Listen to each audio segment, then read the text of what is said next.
There is no improvement in performance on the outside until you improve the picture of yourself on the inside. You're about to hear a life-changing speech from Brian Tracy. Relax, take notes, and watch this entire video so you don't miss anything that can have a huge impact on your life. You've heard of self-image psychology that says that we always perform on the outside the way we see ourselves performing on the inside. There is no improvement in performance on the outside until you improve the picture of yourself on the inside. One of our friends, he asked me quickly if I could show him how he could be more effective in karate competitions, and I gave him a three-part way of preparing his mind, which we'll talk about later, which consists of affirmation, visualization, and physical stance. And he said he walked in totally transformed from being nervous and uneasy and unsure in competition. He won 2 silver medals the next competition. He said it was unbelievable. He said it's unbelievable the difference that making a very quick transition in your thinking makes before you go straight into competition. This, by the way, makes a powerful difference just before you go into making a sales call or applying for a job. You can bring about a very fast transition. We'll teach you that method a little bit later. But your self-image is important. All improvement in your outer world begins with an improvement in your self-image. That's why if you want to be thin, they say you have to think thin. What you do is you get pictures of people with fabulous bodies and you take a photograph of yourself and put it over their face and put it on your refrigerator and put it on your main mirror and put it in your briefcase. So every time you see this fabulous body, there's your face staring back at you. And your subconscious mind takes a photograph of it and says, aha, this is what you're supposed to look like. And your appetite starts to diminish and your appetite starts to change and you start to become more interested in healthy foods. So it's really quite amazing. We'll go into this at great depth. Your self-esteem is how you feel about yourself. And this is the most important of all discoveries. One of the great pioneers, by the way, of self-esteem psychology is Nathaniel Branden. Nathaniel Branden has written about it. He's 81 years old. I had lunch with him on Tuesday in Los Angeles. He's not well, but I read all of his materials 30 years ago. And he did some of the pioneering breakthrough work on self-esteem because his conclusion is, and my conclusion even before meeting him, was that your self-esteem is the determinant of your success and happiness in life. It's the most important thing of all. The best definition of self-esteem is how much you like yourself. How much you like yourself. I had a woman come up to me recently. She said, when she heard that from me, she said, she kept trying to say, I like myself. Your self-esteem can be built up by saying, I like myself, I like myself. And she couldn't say it. She said her mother treated her terribly when she was growing up, and she hated herself. She hated herself, she said, and then one day she had a breakthrough, and she said, I don't like myself, I love myself. I love myself. And it was, she said it was like the sun coming up. She felt so happy, and all the old bitterness and resentment just fell away, and she just walked around just feeling happy that she loved herself. So say it. Say, I like myself. I like myself. I love myself. I love myself. Now, wonderfully enough, every time you say, I like myself, your overall self-concept goes up. As your overall self-concept goes up, your ability to perform and your levels of effectiveness in every area of your life go up as well. So the more you like yourself, the better you do in every single area. The more you like yourself, the better a salesperson you are, the better a parent you are, the better a boss you are, the better a friend you are, the better you do any skill, the better you learn, the better your memory is, the more creative, the more ideas you have. And when you have high self-esteem, I call this the reactor core of your nuclear personality. When your reactor core goes off, it explodes and you become the best person you can possibly be, and you are just happy. And the more you like yourself, the more you like other people, and the more they like you back. The more you like yourself, the more you really like others. You see, people will often say, well, what about people who have too much self-esteem? No, there's no such thing. People who are arrogant or pushy or overbearing are not people with high self-esteem. They're people with low self-esteem engaging in compensatory behaviors. People with high self-esteem have basically, they're okay with themselves, and so what they do is they get out of themselves. They're no longer preoccupied with themselves. What are they thinking about me, and oh my God, did I do the right thing? They're quite happy with themselves, so they're into you, and they're able to focus on you. I don't know if you remember when we were in high school, there were kids who were always really popular, and everybody flocked around them like bees to honey. If you look back over the years, you realize those kids all had high self-esteem. They came from really positive families, and they were just really happy kids, and all the other kids wanted to be around those kids. And they were the presidents of everything, and the head of the teams, and the heads of the student body. Everybody wanted to promote those people and wanted to be like them. Because when you really like yourself, you like others, and you make others feel good about themselves. And you can achieve this by just saying, I like myself, I like myself, I like myself. We used to say, when you get up in the morning, you start saying, I like myself, I like myself, I like myself, like pumping yourself up, I like myself. And as you go through the day, you say, I like myself, I like myself, I like myself. When I first learned this, I'd say it 10, 20, 50, 100 times a day. My self-esteem was so low, I used to say I was so far behind, I thought I was first. And most of us start off with low self-esteem as a result of mistakes that parents make, and we'll talk about all this. So your self-esteem is the core of your personality. It's the most important thing of all, and the more you say, I like myself, the more your self-esteem goes up. You have a major reversal or disappointment or setback, or somebody's rude or dishonest with you, say, wait a minute, I like myself, I like myself, I like myself. And when you say, I like myself, because your mind can only hold one thought at a time, the words, I like myself, cancel out all negative thoughts. You can't say, I like myself, and have a negative thought at the same time. So moving on, we say that you were born as pure potential. When a child comes into this world, they are unique and different from any other child that has ever existed. And we say every child comes into the world with a high need for love and touching. For love and touching. When your children are infants, they cry a lot. And one of the reasons that they cry as an infant is not necessarily because their diapers are wet or because they're hungry, is they're trying to find out, am I safe? Am I in a safe world? Am I in a secure world? Am I okay? And when the parent comes and picks them up and hugs them and touches them and talks to them, then they register at a deep level, I'm okay, I'm safe. The job of parents, especially in the first 3 to 5 years, is to build that solid self-concept like concrete so that the child knows that they are good and desirable and attractive and in a safe world. And that they have that, then they have no deficiency needs. My friend Morris Massey said that most adults spend most of their adult life trying to compensate for the deficiencies they experienced in childhood.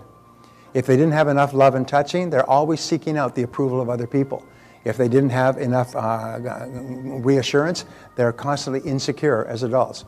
Whenever you see an adult that is having problems, you see a problem that took place in the first 3 to 5 years. And almost invariably, it was a lack of love. A lack of sufficient love. A psychologist, a friend of mine, said if you take all of modern psychology, it can be summarized in this, is that all psychological problems stem back to love withheld. Love withheld at the critical formative times. So we say that every child needs love like roses need rain. They need sunshine. They need roses and rain and sunshine. And you cannot give a child too much love in their formative years. You cannot overdo it. There were some schools of thought said, well, you'll make this child dependent or you'll make the child a sissy. Au contraire, the exact opposite happens. When you lavish your children with love when they're young, they grow up strong and self-confident with high self-esteem, positive self-images. They feel terrific about themselves. Lack of love causes all the deficiencies that we see in adult life.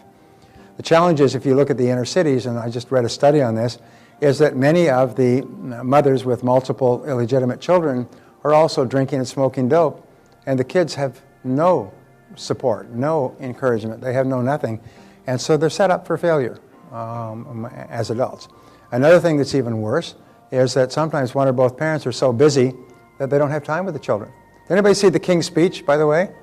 Do you remember that really interesting part in there where he's asking him about his childhood, and they said he was the nanny. What did he call the nanny? Was a name for her.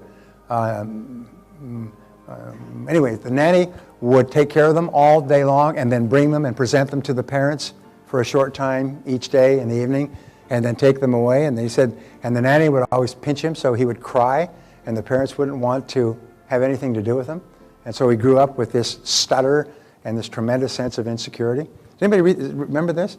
If you haven't seen the King's Speech, by the way, it didn't win all the Academy Awards, including Best Picture, by luck.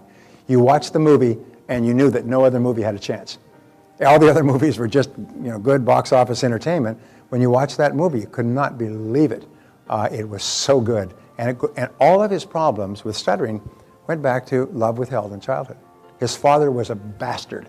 And his father, it even comes out, his father had been extremely aggressive and destructively critical toward him. So his father, the king, was extremely aggressive and critical toward him and berated him continuously. So he just had this terrible stutter. He came to becoming the King of England and almost incapable of speaking. And This King's Speech is, what a great picture. All right.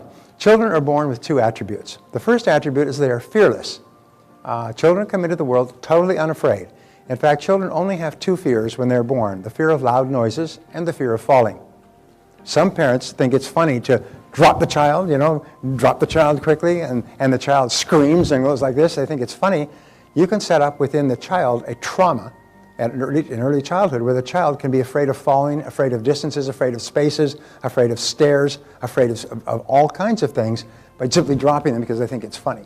And of course, loud noises. Loud noises shock the child and scare the child. So you want to create an environment where those two don't happen. And this is experienced in the words, I can. I can. The words of fearlessness is I can. I can do anything. They run around, they touch, they taste, they feel, they grab knives, they run out into traffic, they're unafraid of it. They don't know enough to be afraid. Anybody who's ever raised children knows that for the first 10 years of your life, you have to prevent them from killing themselves because they're little suicide bombers. I mean, they just don't understand the danger that exists.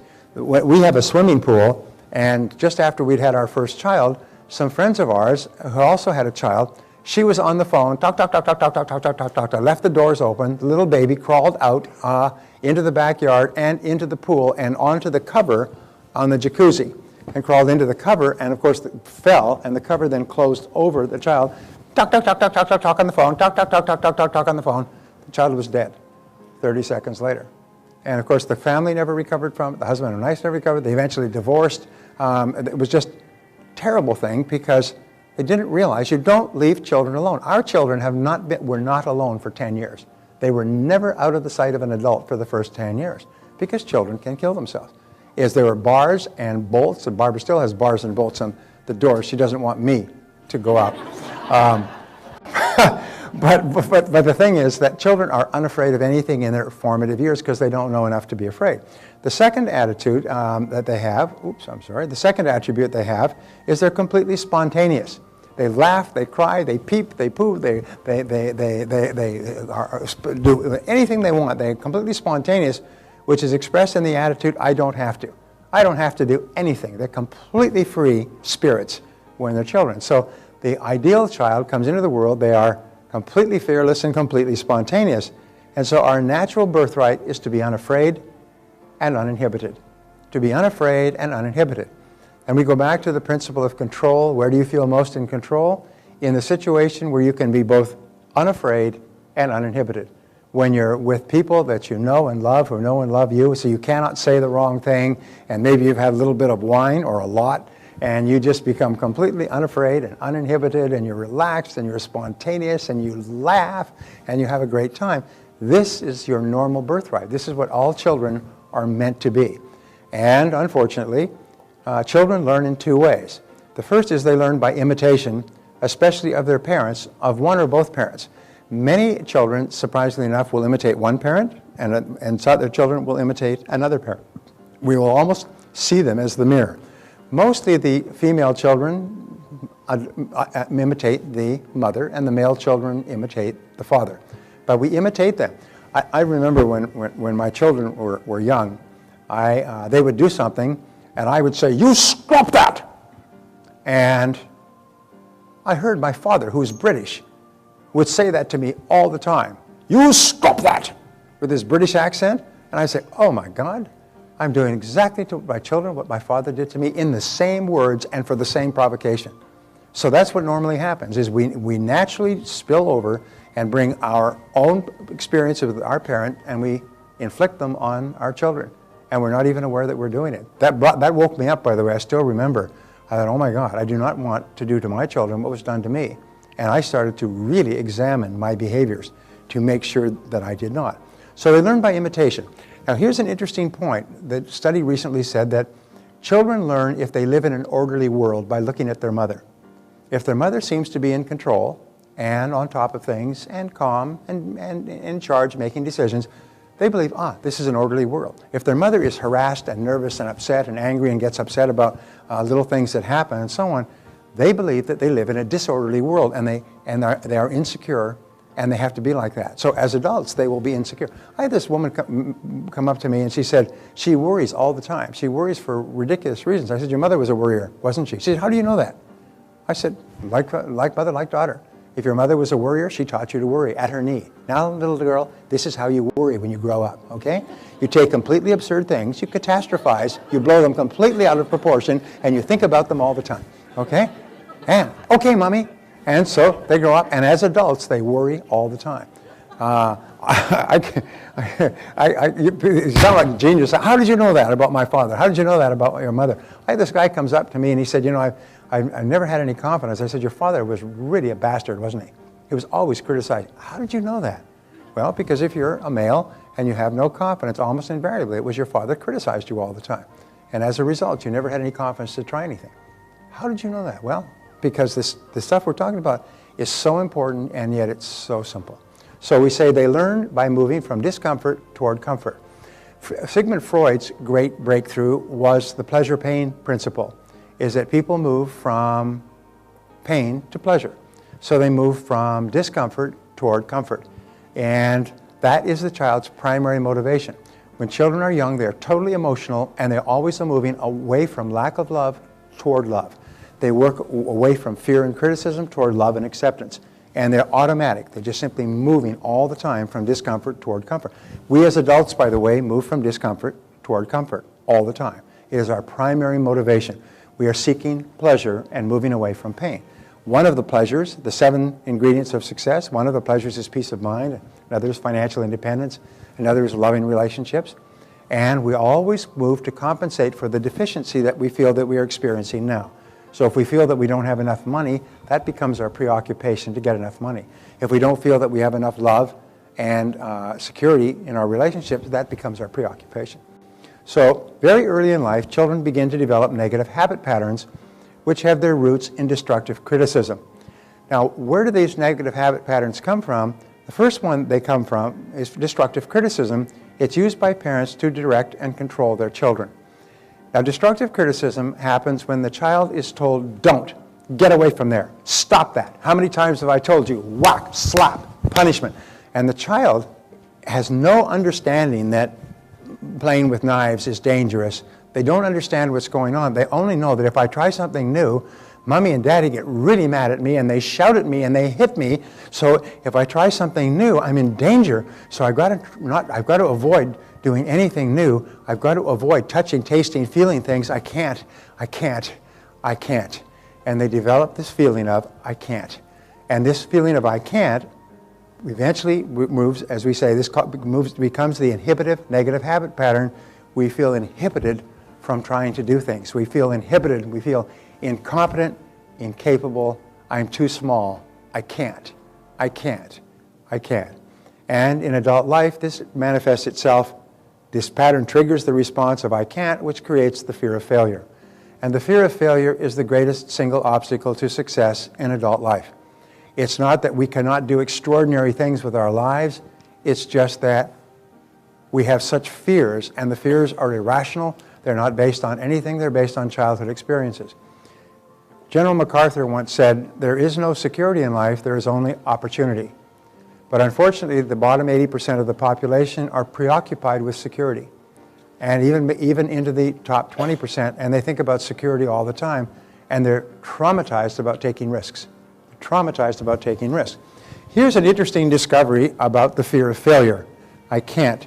And that is that the fear of failure is expressed in the body. And if you take the human body and you turn it sideways, so here's the body, here's the head, okay? And then you divide the human body in half, this way, that is laterally, and you get the front of the body and the back of the body. Well, the fear of failure is manifested on the front of the body. It's manifested first in the solar plexus. Your solar plexus chokes up when you have a fear-induced thought or event. And then it'll dry out your throat. And it'll often cause you to have headaches. And it will often cause your bladder to run, and you have to run and go to the bathroom. Sometimes it'll cause you phlebitis and things. It'll cause you stomach pains. It'll cause your heart to pound faster.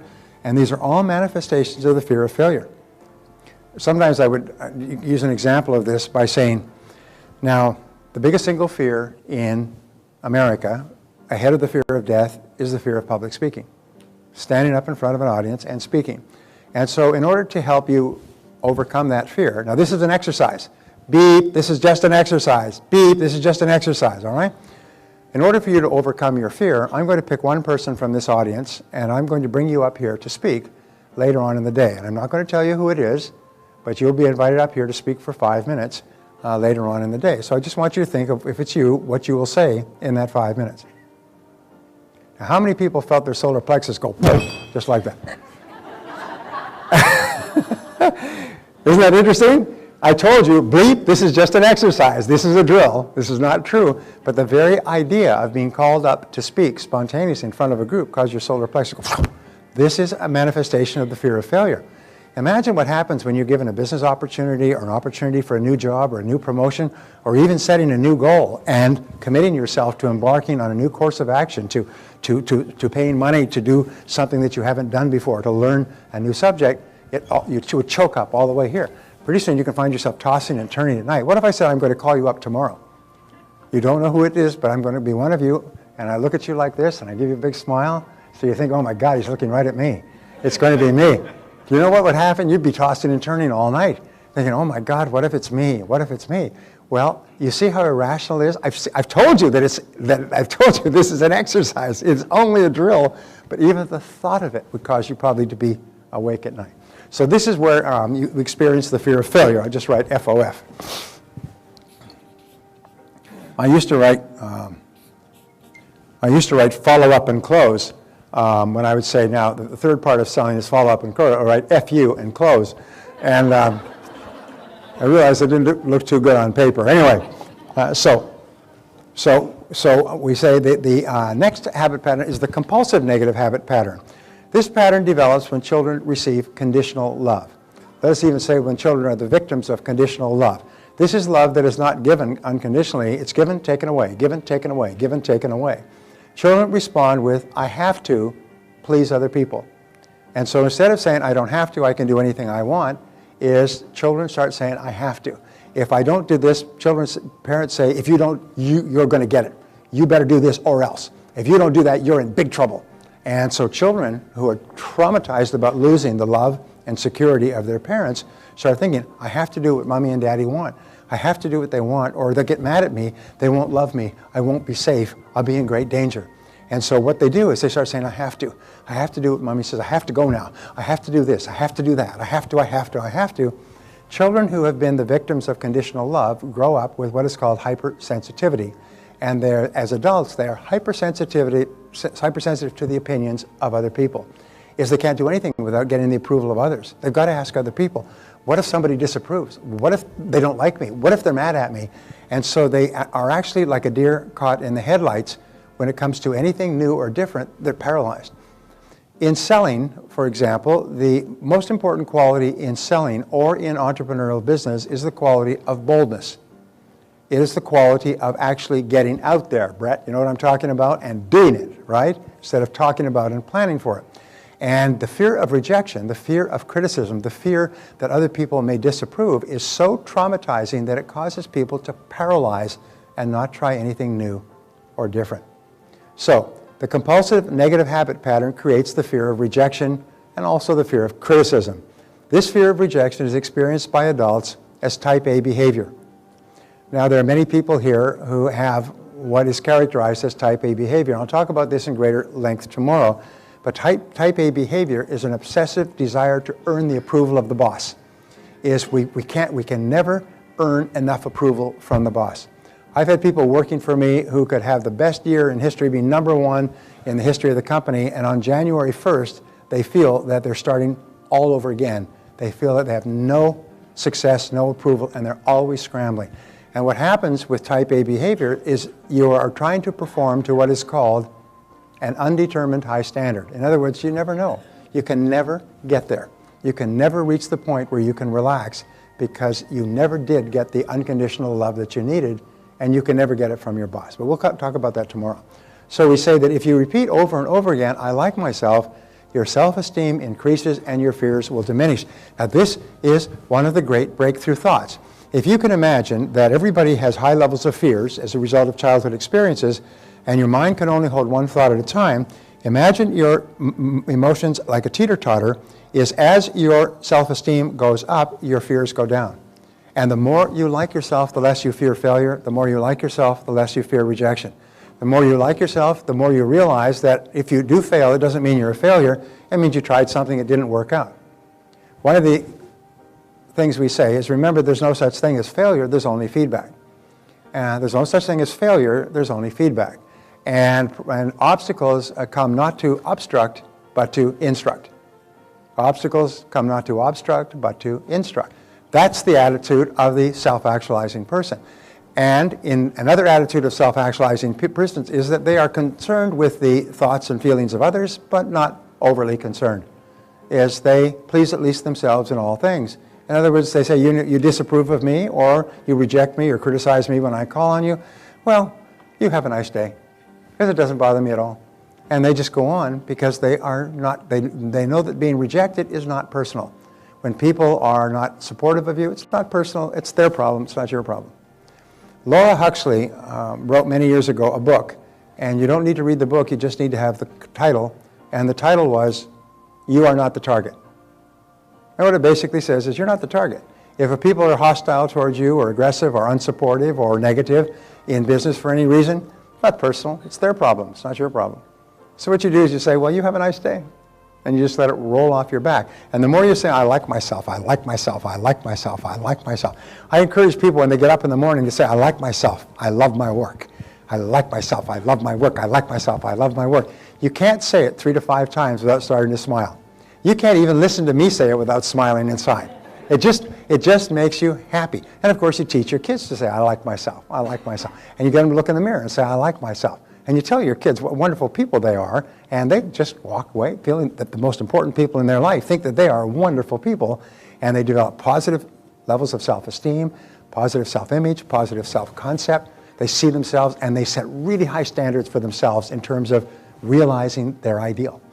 So it's really important. So the more you say, I like myself, the less you fear. And if you say it over and over again, eventually you drive it down into your subconscious mind until it becomes locked in and permanent. Eventually, you reach the point where you become absolutely fearless. You become absolutely unstoppable. And you do it by pushing down this message, I like myself, I like myself, I like myself, I love myself, I love myself. And we'll talk more about this later. Now, come to lesson number 4. All right? Before I do that, why don't we just do this one exercise?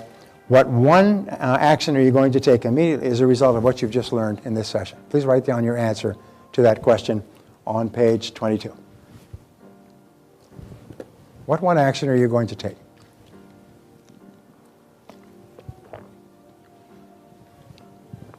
Or what one thing are you going to do differently? And you can just write, I'm going to say I like myself 100 times a day.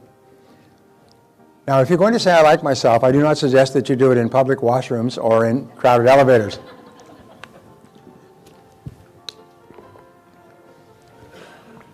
But prior to every sales call, say, I like myself, I like myself, I like myself. Prior to every phone call, I like myself, I like myself, I like myself. And your confidence goes up and your fears drop. And remember, self-esteem is the foundation of self-confidence, and self-confidence is the critical determinant of success in public life. Interesting study recently, self-confidence is also the foundation of sex appeal. Did you know that? A person with high levels of self-confidence is considered to be sexy by members of the opposite sex. For some reason, they're attracted to it for whatever it happens to be. Let me give you an example. We were at the Grammy Awards a couple of months ago in Los Angeles. Incredible experience. And Mick Jagger was singing. Mick Jagger is one of the ugliest people that you can imagine. He looks like he's been beat with an ugly stick, you know, without stopping. And yet he has so much self-confidence that literally women crawl over broken glass and line up around the block to service him. I mean, it's an unbelievable thing. Yeah. No, it's an unbelievable thing because he's got so much self-confidence. It connects with some animal part of our nature. And the higher your level of self-esteem is, the more attractive you are, not only to members of the opposite sex, but the more attractive you are to other people. You know, the President of the United States, Mr. Obama, is called No Drama Obama. because he seems to be so confident and completely in charge and in control of himself all the time. And people run to the voting booths and vote for him because he seems to be so confident. Why? And so we're not even going to talk about politics, but the person who has the greatest level of confidence exudes that confidence, and it affects everybody around them. Everybody wants to be working with and for and around people who have self-confidence, and the more you like yourself, the higher is your self-confidence.